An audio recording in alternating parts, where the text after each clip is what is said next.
ꯑꯩꯈꯣꯏ ꯏꯀ꯭ꯋꯥ ꯅꯨꯄꯥ ꯍꯥꯠꯂꯤꯕ ꯃꯤ ꯍꯥꯠꯄꯁꯤ ꯄꯨꯊꯣꯛꯄꯤꯌꯣ ꯑꯗꯨꯒ ꯅꯨꯄꯤꯁꯤ ꯐꯥꯕꯤꯌꯣ ꯅꯨꯄꯤꯁꯤꯒꯤ ꯈꯨꯠ ꯌꯥꯎꯋꯦ ꯍꯥꯠꯄꯁꯤ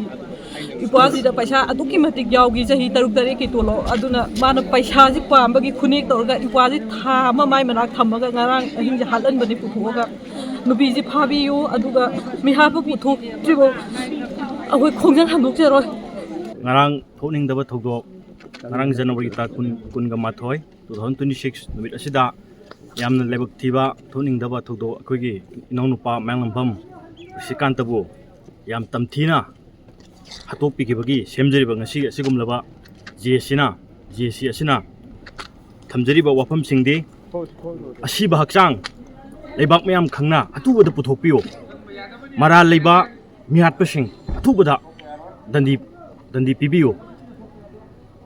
hairiba case asi akoi NIA da atu matamda pahen biba pame aduga PR lingak si leiraga akoi khara safara adra IDB sing mayumda hanjilakna leba ki rangje tang taba ama la abra haina khanjiraga asi kumlaba lamen tumenba kuki khulai paiba singbu nongmegi trigger thingba ngamdragadi yam thuba matamda PR lingak sina popular government amada lenga asi sinabiyo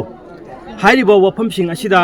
karigumba government na atubda thabak onthorokta batargadi akhoi Manipur da leiriba she sho singa loinana akhoi akan ba khongjang changsilakani habisa ngasigi JAC gi mihut ama oina aina ngasigi press media da thamjiri